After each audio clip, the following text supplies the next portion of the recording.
So, YouTube is full of people talking about Gibson's quality control, Gibson's overpriced memorabilia guitars. But no one is really talking about the major problem that Gibson has. In fact, I would say the problem that threatens its very future. And that's what I'm going to talk about in this video. Hi everyone, welcome back to the Ministry of Guitar. My name is Utkarsh. I'm coming to you from Singapore. As always, if you like what I'm doing, please do like, subscribe, and share. It helps provide me all the encouragement that I require. So, the genesis of this problem with Gibson and this entire story actually goes back a few years to when Gibson got new management. And when Gibson got new management with J.C. Curley at the time, as well as, of course, Cesar, who is now the CEO of Gibson, I was very interested to see what was the direction that they wanted to take for the company. And then I found a very, very familiar narrative that I had actually heard across many industries. And what I kept hearing from JC is that Gibson was part of shaping the sound of the last 125 years. So they wanted to shape the sound of the next 125 years. And as a consequence, what they wanted to do was own the share of sound. Yeah, it's amazing. I mean, we've been synonymous with shaping and creating and kind of owning the share of sound for 100 years. And then all of a sudden, you say, well, man, that's our obligation for the next 125 years. And so for us, it's the mission is really how do we continue to shape and create and deliver and quite frankly, own the share of sound going forward. Now, I found this very funny. I'll tell you why. Actually, another funny story.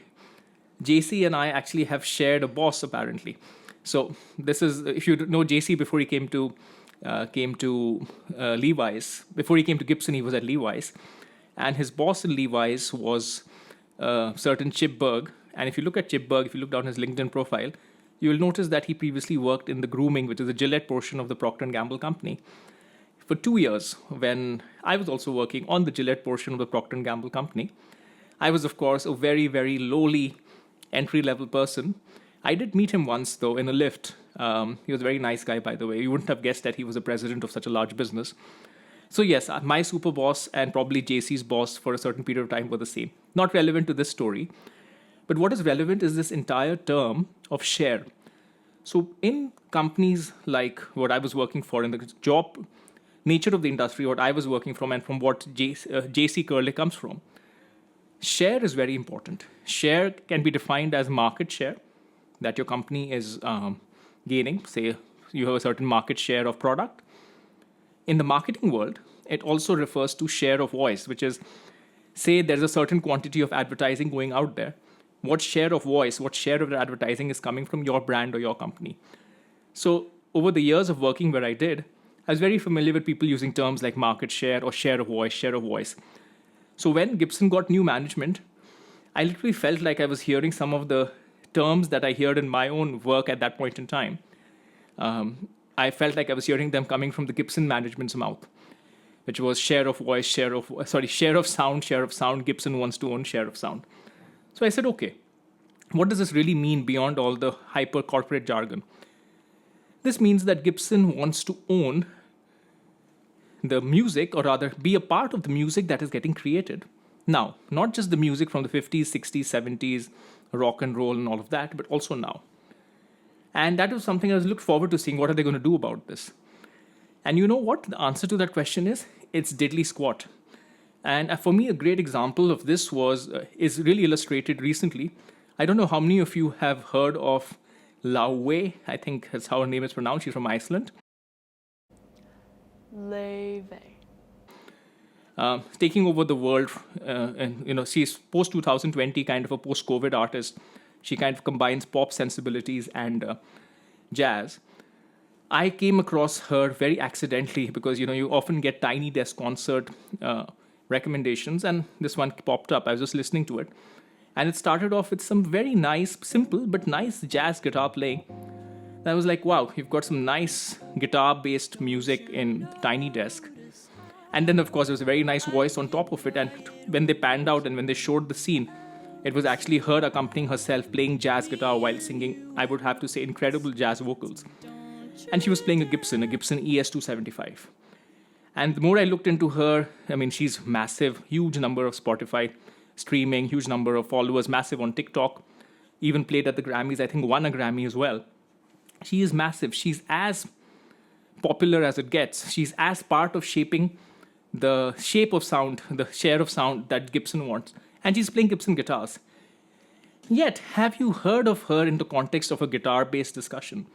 Have you heard of Gibson necessarily getting behind her and making that part of the story? Gibson is still pumping out that old latest slash guitar, maybe Victoria's latest slash guitar, that latest Kirk Hammett guitar, which is some Gibson that Kirk Hammett has lying around. Let's make a version of it. Gibson is still doing all of that. How is that shaping the share of sound for the future?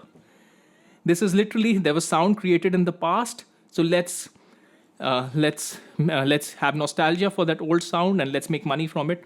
Not let's support and let's promote new artists who are actually making the sound that people are listening to. What's your artist name? Shaza. Can you freestyle? I can try. Well, the last person to freestyle on her song Good Side got 30 million views. You think you could beat it? Let's see.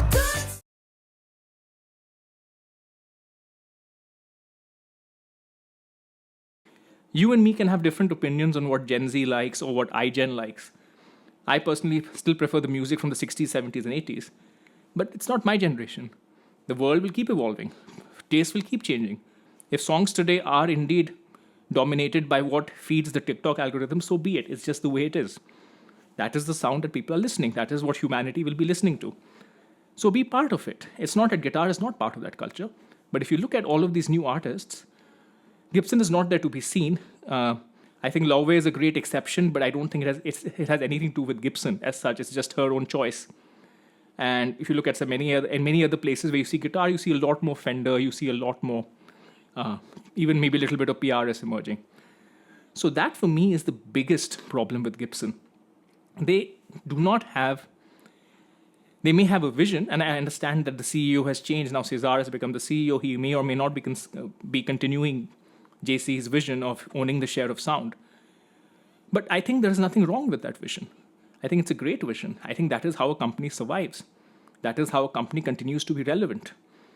That is how a company continues to be a part of contemporary culture versus being a relic of the past. No pun intended. So why are they not doing this? I'm not saying stop making those money-grabbing, margin-sweetening, memorabilia, aping replicas of Slash this guitar and Jimmy Page's that guitar, whatever it might be. Go ahead, do it. But please also be part of the current conversation. You have a great head start. Everyone knows you. You even have contemporary artists, people who have made it big, playing it.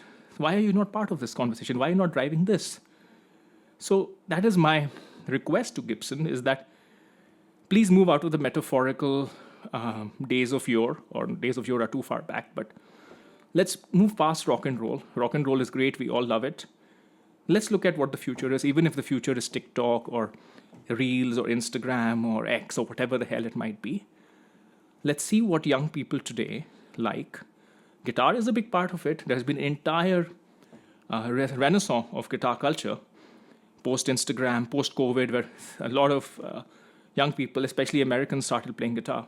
And I've talked in other videos about huge numbers of young people across the world playing guitar. Gibson, you have a head start.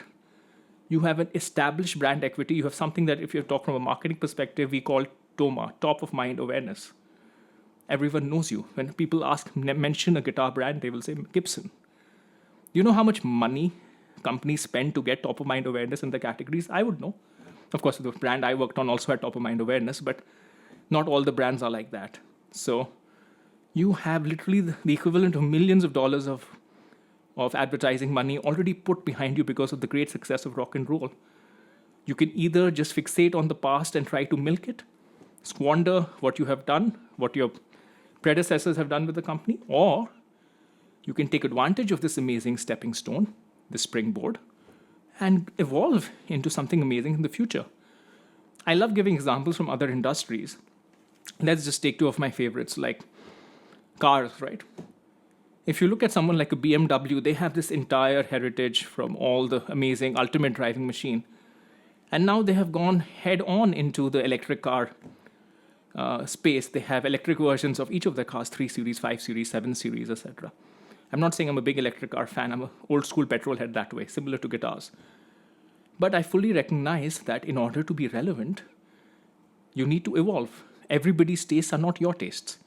My tastes are informed by what I found iconic and aspirational being born in 1986.